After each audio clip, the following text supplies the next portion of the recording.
सर्वेभ्यः नमो नमः। अहम मोनिका तालियान। जैसा मैंने आपको पिछली वीडियो में बताया था कि आज की वीडियो में हमारा विषय रहेगा कि आपको एक ही वीडियो में आपके सभी शब्द रूप कैसे आप उनको याद कर सकते हो, कैसे उनको आप पहचान सकते हैं। आज की जो आपकी वीडियो रहेगी, इस वीडियो में आप अपने पहले पुल्लिंग के शब्द रूप देखेंगे। अभी जो आपको तालिका दिखाई दे रही है, यह सभी आपकी एक वचनम, यानी जो आपके यहाँ पर मैंने वर्ण के अनुसार आपकी तालिका बनाई हुई है। वर्ण में आपका है अ, आ, ई, उ, री और भवत। यहाँ पर जो मैंने तालिका बनाई है, इसमें आप देखेंगे कि अ यानी जो भी आपके अकारांत पद होते हैं, अकारांत पद में आप कह सकते हैं कि सभी मनुष्यों के नाम जो आपके पुल्लिंग के होते हैं और आ से अंत हो, जैसे राम, कृष्ण, श्याम, और भी आपके कोई भी नाम हो सकता है। पशुओं के नाम व्याघ्र, सिंह, गजहा, ये सभी आपके अकारांत ही होंगे। और जो आपके पक्षी के नाम है, यानी मयूर, पिकहा, यह भी आपके अकारांत ही है। उसके अलग आपके पक्षियों के नाम खगहा, जनकहा, वैसे तो पिता के आपके पितृ में रूप चलते हैं, लेकिन जनक का अर्थ भी पिता ही होता है। उसका जो आपका शब्द रूप होगा वह भी अकारांत है। यानी जितने भी आपके अकारांत पद हैं वह सभी आपके देव के समान ही चलेंगे। यहाँ पर आ के सामने मैंने क्रॉस किया हुआ है, यानी यह वाले शब्द रूप आपको याद नहीं करने हैं। लेकिन आपका आ वर्ण से आपका केवल दो ही पदों का शब्द रूप बनता है, गोपा और विशुपा। केवल आपको समझाने के लिए मैंने यहाँ पर तालिका बनाई हुई है, लेकिन ये आपको याद नहीं करने हैं। इकारांत में आपको हरि, जितने भी आपके ई से यानी इकारांत जो भी आपके पद होंगे, कवि, कपि, ऋषि, गिरि, मही, मति, जो भी आपके इकारांत यहाँ पर आप देखेंगे वह सभी आपके हरि के समान ही होंगे। यानी जो ट्रिक आपकी हरि में फॉलो होगी वही आपकी सभी इकारांत में आप उसको प्रयोग करते हुए अपने सभी इकारांत शब्दों को उसी रूप में बनाएंगे। उसके बाद है आपका ई, यानी जो आपका दीर्घ है, इससे कोई भी आपका पुल्लिंग में शब्द प्राप्त नहीं होता है, तो उसके कोई भी शब्द रूप यहाँ पर नहीं लिखे हुए हैं। उ, जो आपका लघु उ है, उससे आपका गुरु, जो भी आपके उकारांत पद होते हैं वह आपके गुरु के समान ही शब्द रूप उसके होंगे। जैसे आपके शब्द हैं भानु, विधु, रिपु, शत्रु, वायु, ऐसे आपके उकारांत जो भी आपका उकारांत पद होगा उसके शब्द रूप आपके गुरु के समान ही होंगे। ऋकारांत, बड़ा आपका जो उ है दीर्घ, उसका कोई भी आपका पुल्लिंग में शब्द रूप प्राप्त नहीं हुआ है, इसलिए हमने उसका भी शब्द रूप के लिए तालिका नहीं बनाई है। फिर आपका ऋकारांत में आपका पुल्लिंग में भ्रातृ और कृतृ। भ्रातृ का अर्थ होता है भ्राता और कृतृ का अर्थ होता है कर्ता, यानी जो कर्ता के शब्द रूप होते हैं वह भी आपके ऋकारांत ही होते हैं। और पितृ के शब्द रूप तो आप जानते ही हैं कि ये आपका पिता के लिए प्रयोग होते हैं। और भवत का अर्थ होता है आप, इसको आप यहां पर लिख लीजिए। यहाँ पर जो आपकी तालिका है, यह सारी तालिका आपकी एक वचन की ही तालिका है। पहले हम अपने एक वचन वाले शब्द रूप करेंगे, उसके बाद आपके बहुवचन के और अंत में द्विवचन के करेंगे। आपके एक वचन और बहुवचन वाले ही बहुत अधिक प्रयोग होते हैं, द्विवचन वाले प्रयोग आपके बहुत कम होते हैं और वह आपके सीखने में भी आसान होते हैं और सभी में लगभग एक समान ही होते हैं। केवल आपकी प्रथमा और द्वितीय विभक्ति में अंतर होता है, उसको हम जब अपनी वीडियो में करेंगे तब आसानी से समझ लेंगे। केवल आपको एक वीडियो में ही आपके शब्द रूप समझाने के लिए मैंने ये तालिका बनाई है। आप पहले इनको मेरे साथ दोहरा लीजिए। पहले हम अकारांत करेंगे, जो आपको मैं बहुत बार समझा चुकी हूँ और उम्मीद है वह आपको पहले ही याद होंगे, फिर भी आप कर लीजिए। देवहा, इसमें आप विसर्ग देखेंगे। आपको अपनी शॉर्ट ट्रिक याद रखनी है, जो आप इसमें रूल फॉलो करेंगे वही आप सभी अकारांत पदों में प्रयोग करेंगे। पहले में आपका विसर्ग आएगा, द्वितीय में आपका हलंत्यमा यानी देवम, तृतीय में आपका एन या एन। आप जानते ही हैं कि आप यदि रा री और श। इनमें से आपकी कोई भी ध्वनि सुनाई आती है तो वहां पर एण का प्रयोग करेंगे। यदि आपके शब्द में ये ध्वनियां नहीं है तो आप एन का प्रयोग करेंगे। तो यहाँ पर देवेन, चतुर्थी में आय का प्रयोग करके देवाय, पंचमी में आद का प्रयोग करेंगे, पद बनेगा देवार। षष्ठी में आदसा और या, इसका प्रयोग करके आपका पद बनेगा देवस्य। सप्तमी में देवे और संबोधन। संबोधन आपका जो पद होता है वह प्रथमा विभक्ति का ही उसी रूप में प्रयोग किया जाता है, लेकिन एक वचन में उसमें अंतर होता है। तो आप यहाँ पर देंगे, तो आप यहाँ पर ध्यान देंगे हे देव। आपका प्रथमा विभक्ति में देवहा बना है, लेकिन संबोधन में देव प्रयोग हुआ है। तो आप अपनी इस ट्रिक को याद करेंगे कि आपका जितने भी आकारांत पद होंगे उसमें पहले में आपका अह विसर्ग, द्वितीय में हलंत्यमा, तृतीय में एन या एन, चतुर्थी में आय, पंचमी में आर, षष्ठी में आदसा और या, सप्तमी में आपका एक ही मात्रा होती है। और संबोधन आपका वैसे तो प्रथमा का ही रूप होता है, लेकिन इसमें आप विसर्ग का प्रयोग नहीं करेंगे। तो यहाँ पर आप यह कर लीजिए, यानी कि आप अपने इन पदों से अपने सभी आकारांत को समझ सकते हैं।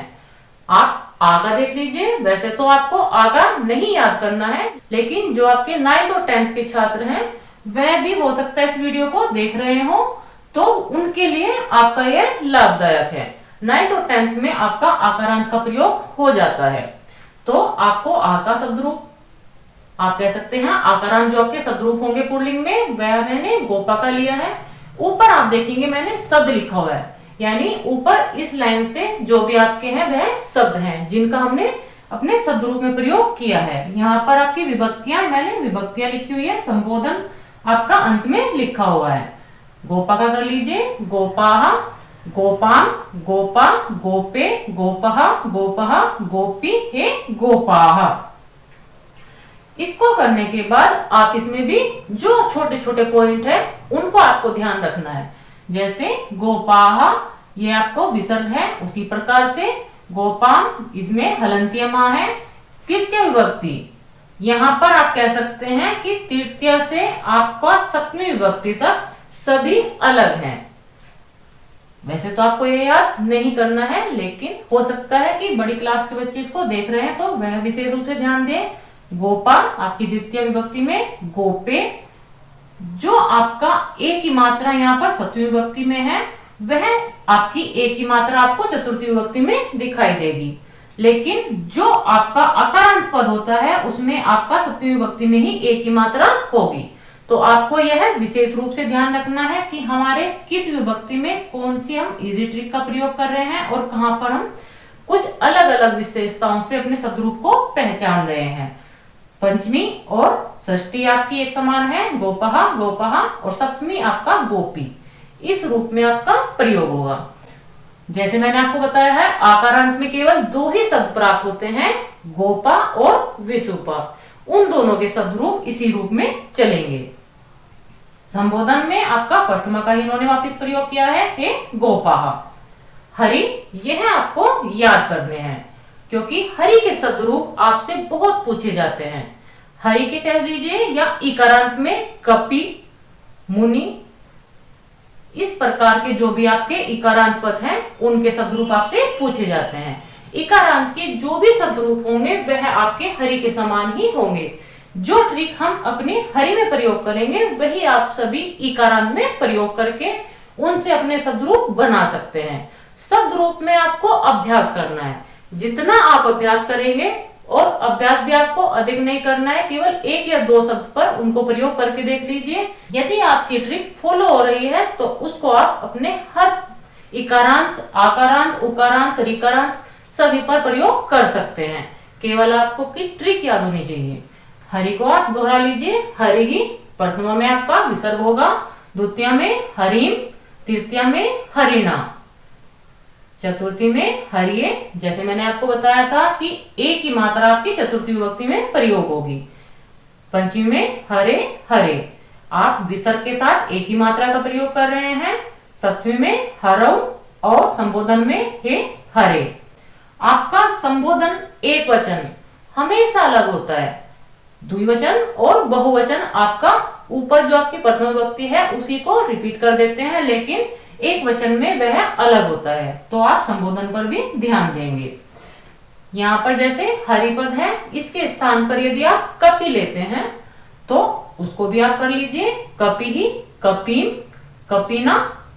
यहाँ पर अणा का प्रयोग क्यों हुआ है? क्योंकि इसमें रा की आपको रा दिखाई भी दे रहा है और हरि आपको रा के साथ सुनाई भी दे रही है, तो यहाँ पर अणा का प्रयोग हुआ है। लेकिन कपि, कपि में रा की स्वर्ण नहीं है तो वहां पर ना का प्रयोग करेंगे। कपिना, कपिए, कपे, कपे, कपौ, हे, कपे। इस प्रकार आप इकारांत कोई भी शब्द रूप बना सकते हैं। उकारांत में आपका है गुरु। गुरु का जैसे मैंने आपको बताया है भानु, विधु, शिशु, जो भी आपके उकारांत है, रिपु, साधु, शत्रु, इस प्रकार आप अपने सभी उकारांत को गुरु के समान ही करेंगे।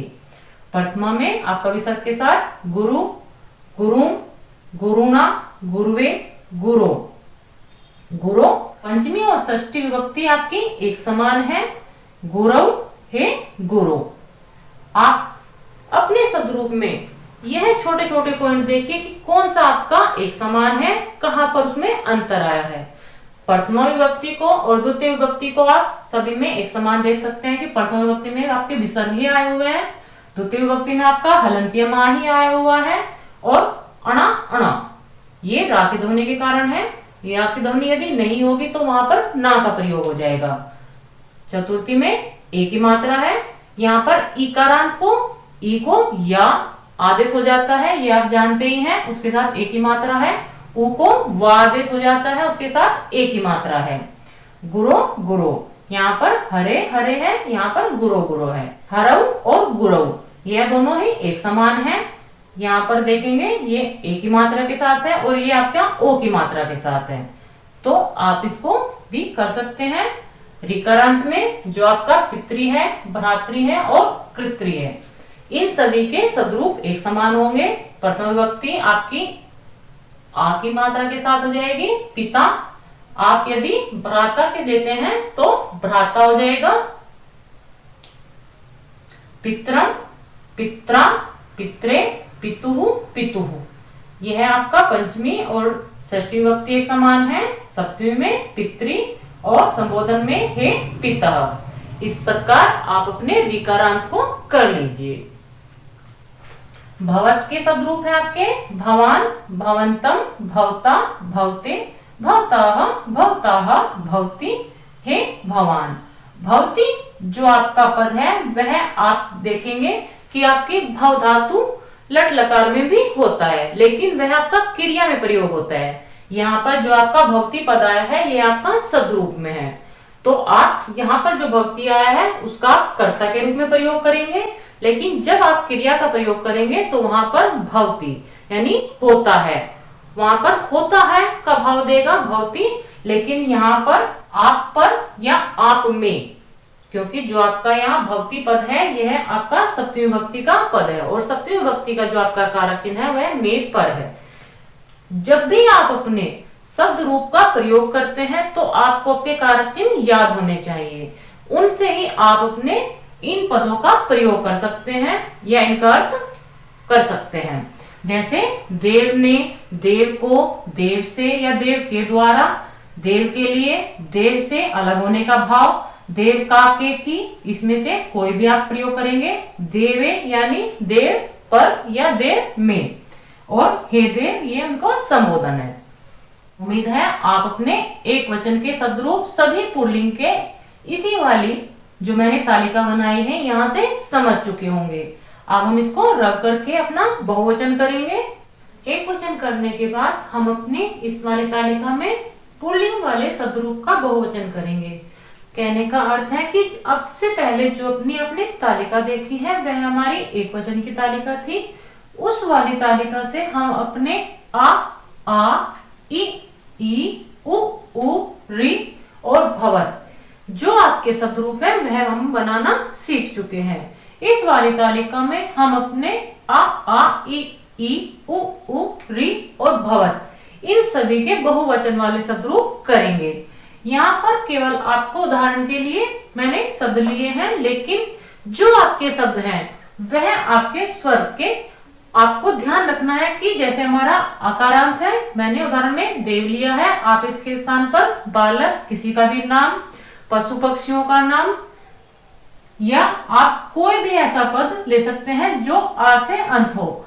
आ से अंत है या आ से अंत है, ई से अंत है, इस प्रकार आपके जो भी अंत्य वर्ण होंगे उनको आप समझते हुए इसी प्रकार अपने शब्द रूप बना सकते हैं।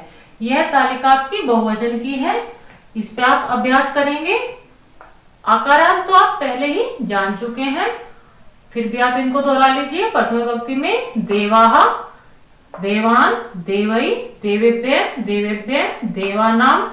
षष्ठी विभक्ति में अण या न, वही आपको ध्यान रखना है कि आपके इसमें र, रि या शा की आवाज या ध्वनि आ रही है तो आप अणा का प्रयोग करेंगे, या इसमें ध्वनि नहीं है तो आप ना का प्रयोग करेंगे। सप्तमी में देवेशु और संबोधन। संबोधन जैसे मैंने आपको बताया था कि आपकी प्रथमा विभक्ति का ही रूप होगा, हे इसमें जुड़ जाएगा और साथ में आप संबोधन चिन्ह का भी प्रयोग करेंगे। तो इन छोटी छोटी बातों का ध्यान रखते हुए आप अपने शब्द रूप बहुत आसानी से कर सकते हैं। एक ही वीडियो में मैं आपको तालिका के रूप में समझा रही हूँ, जिससे आप अपने शब्द रूप में छोटी छोटी जो आपके छोटे अंतर हैं उनको समझते हुए आप अपने किसी भी शब्द के शब्द रूप बहुत आसानी से कर सकते हैं।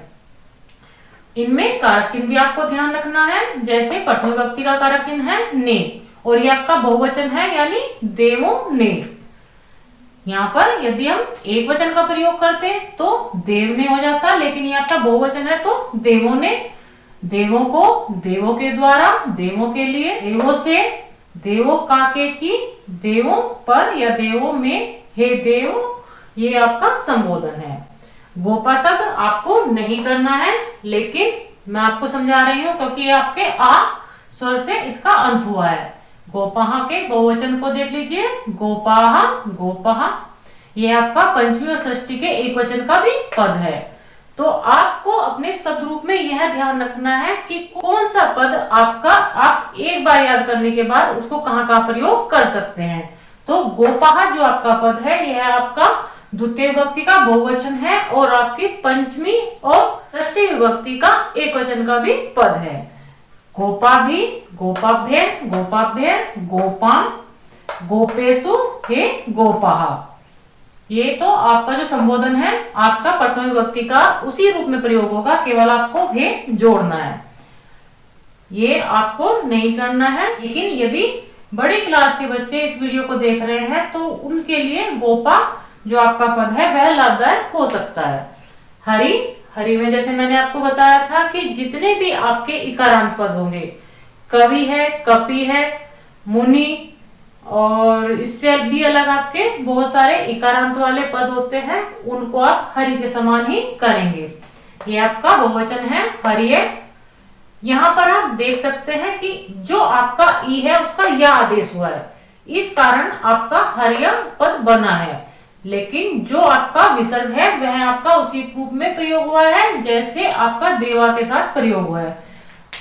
हरि, यहाँ पर आप ध्यान देंगे कि जो आपकी द्वितीय विभक्ति का बहुवचन है उसमें आपका आ, इसमें आपका आ देव रूप में है, ये आपका छोटी ई है तो इसका देव रूप हो जाएगा।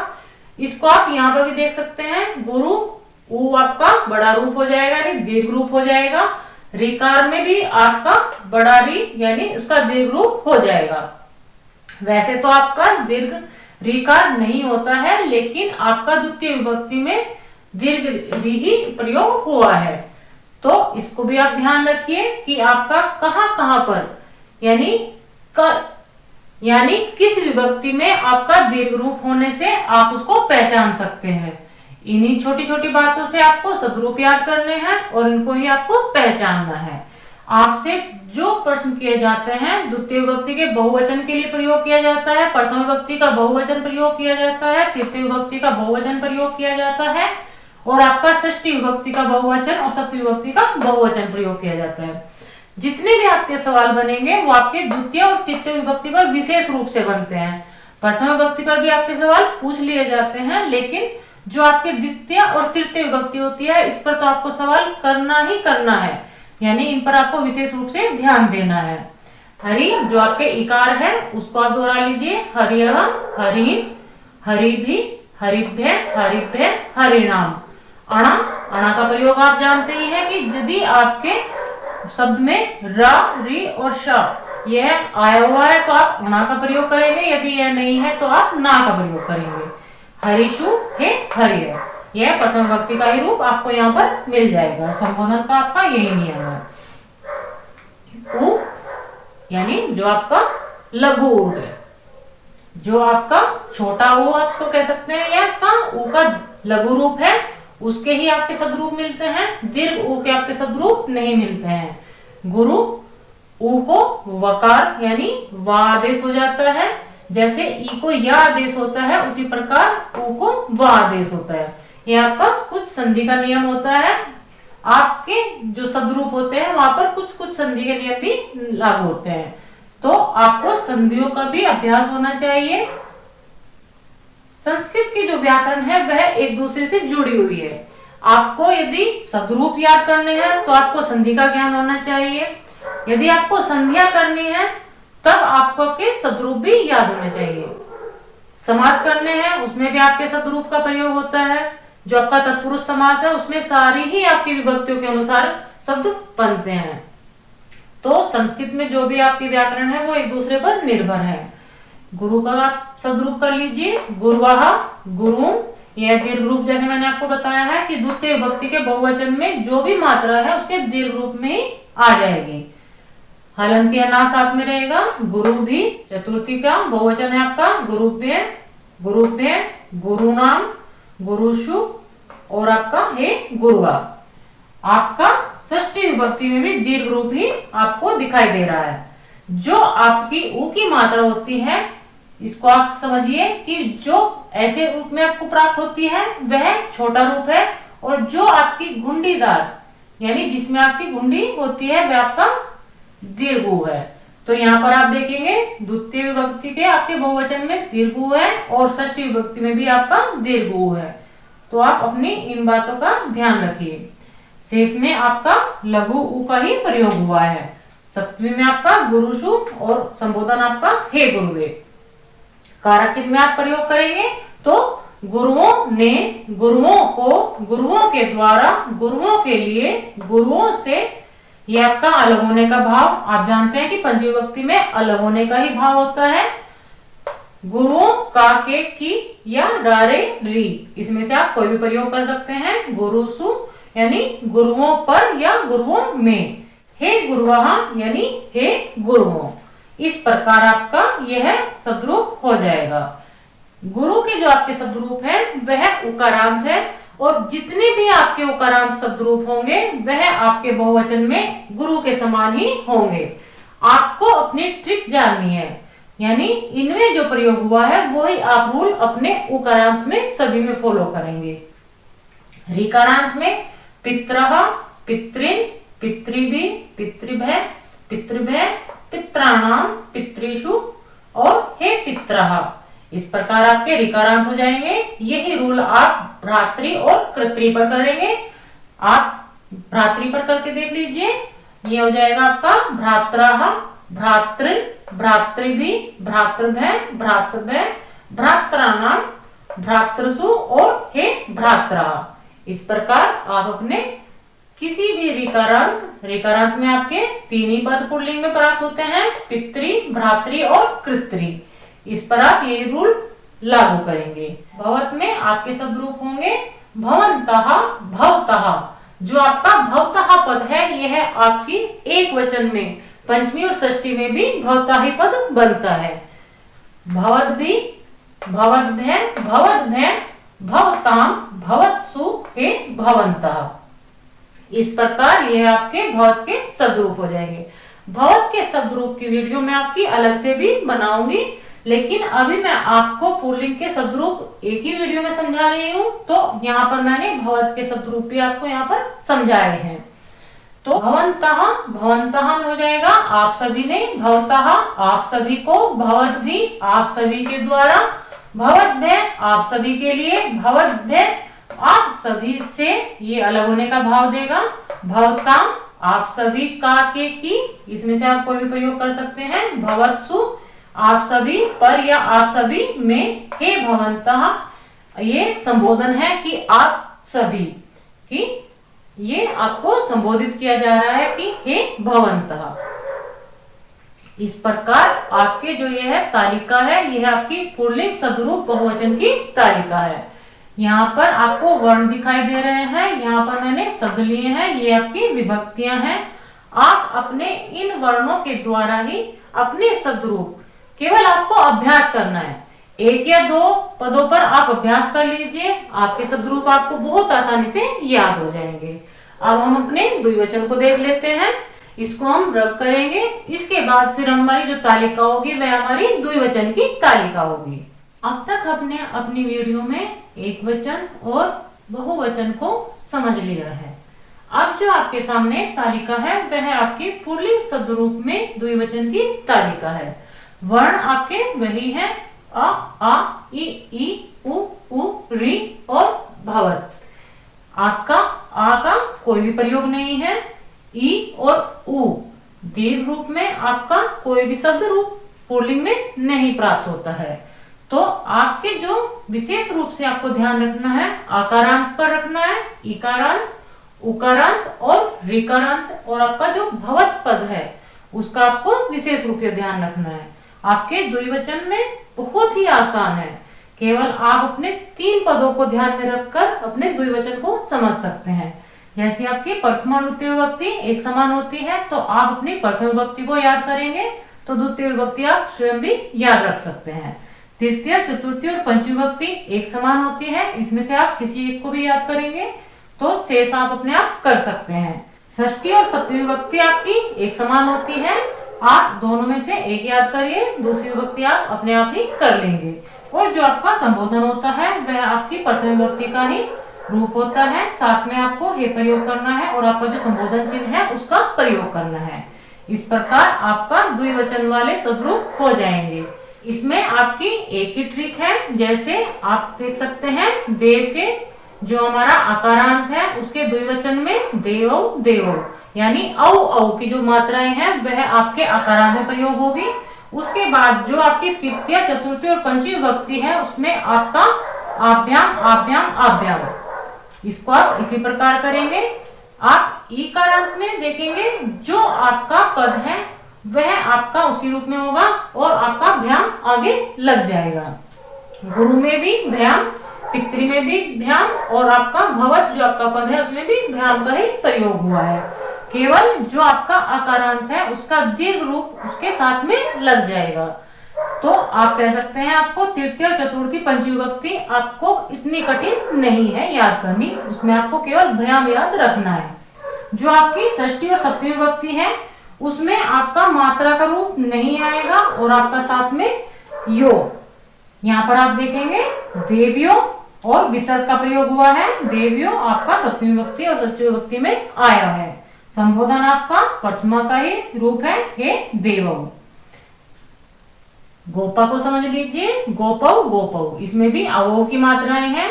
आभ्याम आभ्याम इसमें भी जुड़ा हुआ है तीनों ही विभक्ति में, लेकिन आपको षष्ठी और सप्तमी में आप देखेंगे इसमें यो का प्रयोग नहीं हुआ है, केवल ओ का प्रयोग हुआ है और साथ में विसर्ग का प्रयोग हुआ है। तो गोपो गोपो, संबोधन आपका प्रथमा का ही रूप है, हे गोपो। हरि को देख लीजिए, हरि हरि, यहाँ पर आपको थोड़ा ध्यान देना है कि जितने भी आपके अकारांत को छोड़कर यानी जो शेष हैं उसमें आप देखेंगे कि इसका दीर्घ रूप हुआ है और इसका भी दीर्घ रूप हुआ है। शेष आपका औ औ पितरौ भवन्तौ, यानी औ की मात्रा आई है और यानी कि शेष सभी पदों में आपका औ की मात्रा का प्रयोग हुआ है। हरि में दीर्घ रूप हुआ है और गुरु में भी यानी जो आपका लघु ऊ था उसका भी दीर्घ रूप हुआ है। द्विवचन में दीर्घ रूप का प्रयोग हुआ है, हरि गुरु। तो पहले आप अपने हरि को देख लीजिए, हरि हरि, हरिभ्याम हरिभ्याम हरिभ्याम, हरियो यहाँ पर यो का प्रयोग हुआ है। और जो आपका रा है वह आपको पता ही है कि बिना मात्रा वाला होता है, यानी वो आधा हो जाता है। और इकारांत को या आदेश होता है, तो जो आपका रा है वह आधे रूप में आपका ऊपर चला जाएगा और आपका जो षष्ठी और सप्तमी विभक्ति होगी वह आपका हरियो पद ही बनेगा। जो आपका रा है वह आपके या के ऊपर प्रयोग होगा और जो आपकी संबोधन विभक्ति है वह आपका हे हरि यानी प्रथमा का ही रूप आपका नीचे आ जाएगा। इसको आप कारक चिन्ह के साथ प्रयोग कर लीजिए। हरि यानी दो हरि ने, हरि दो हरियों को, हरिभ्याम दो, क्योंकि ये द्विवचन है तो हम दो साथ में जोड़ेंगे ही जोड़ेंगे। दो हरियों के द्वारा या दो हरि से, दो हरि के लिए दो हरियों से। यहाँ पर जो आपकी षष्ठी विभक्ति हरियो पद बना है, यो आपका आया हुआ है, देवियों में भी आया है और आपका ई को या आदेश होता है, उससे भी आप समझ लीजिए। तो आपका जो हरि पद है इसमें रा बिना मात्रा वाला होगा। जब भी आपका राम बिना मात्रा के होगा, उसमें कोई भी स्वर नहीं जुड़ा होगा, तो वह आपके आधे रूप में होगा और वह आपको पर मात्रा के रूप में दिखाई दे रहा है, तो आपका पद हरियो बनेगा। इसी प्रकार सप्तमी में भी हरियो, जो आपका षष्ठी विभक्ति है हरियो यानी दो हरि काके की या ड्रारेरी, इसमें से आप कोई प्रयोग कर सकते हैं। हरियो ये आपका हो जाएगा दो हरि पर या दो हरि में। हे हरि ये आपका दोनों हरि के लिए संबोधन है। गुरु में मैंने आपको समझाया है, इकारांत और उकारांत आपके दीर्घ रूप में होंगे। गुरु गुरु ये आपका लघु हो जाएगा। गुरुभ्याम गुरुभ्याम गुरुभ्याम गुरुवो, यहाँ पर या का प्रयोग नहीं होगा क्योंकि जो आपका उ होता है उसको वा आदेश होता है, तो यहाँ पर गुरुवो हो जाएगा। और जो आपका रा है वह मात्रा के रूप में वा के साथ दिखाई देगा। गुरुवो गुरुवो ये आपका षष्ठी और सप्तमी विभक्ति रूप बनेंगे। हे गुरु ये आपका द्वितीय विभक्ति का ही रूप होगा। साथ में संबोधन चिन्ह भी आप लगाइए। इस प्रकार आपके द्विवचन वाले पद हो जाएंगे। पितृ ये आपका हो जाएगा पितरौ पितरौ। जो आकारांत है, ऋकारांत है और भवत पद है, इसमें आपका औ यानी आपको दो मात्रा औ की दिखाई दे रही है। पितरौ पितरौ आपका इसी रूप में होगा। प्रथमा द्वितीय विभक्ति आपकी एक समान होती है द्विवचन में। पितृभ्याम पितृभ्याम पितृभ्याम, तृतीय चतुर्थी और पंचमी एक समान है। पितरो ता में रा आने के बाद त्रा पद बना है, ये आपका संयुक्त पद भी है, आप इसके नियम को जानते हैं। तो पितरौ पितरौ ये आपका एक मात्रा ही रहेगी, तो ये आपका पितरो पितरो और आपका संबोधन हो जाएगा हे पितरो। इस प्रकार आपके पितृ के द्विवचन वाले रूप हो जाएंगे।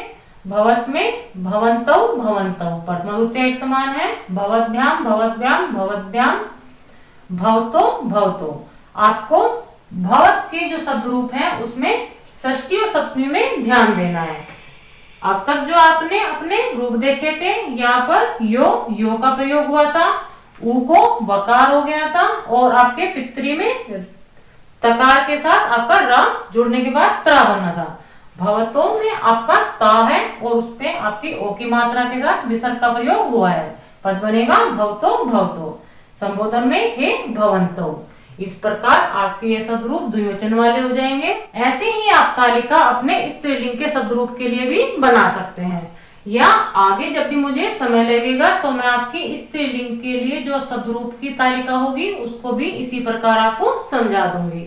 लेकिन आगे जो हम अपनी वीडियो करेंगे वह हमारी लकार की होगी, क्योंकि कुछ बच्चे कमेंट्स कर रहे हैं कि उनको लकार समझ में नहीं आ रहे हैं। जो आपके लकार होते हैं लट लकार यानी वर्तमान काल, लिट लकार, विधिलिंग, लिंग लकार, ये जो आपके लकार हैं इनकी हमारी आगे की वीडियो होगी। तो उम्मीद है आपको जो मैंने एक ही वीडियो के माध्यम से आपके पुल्लिंग शब्दरूप के शब्दरूप आपको समझाए हैं, आशा करती हूँ वे आपको समझ में आ गए होंगे। आप इन पर अभ्यास करेंगे तो आप इनको और भी अच्छे से समझ सकते हैं। मिलते हैं अगली वीडियो में। सर्वेभ्यः नमो नमः।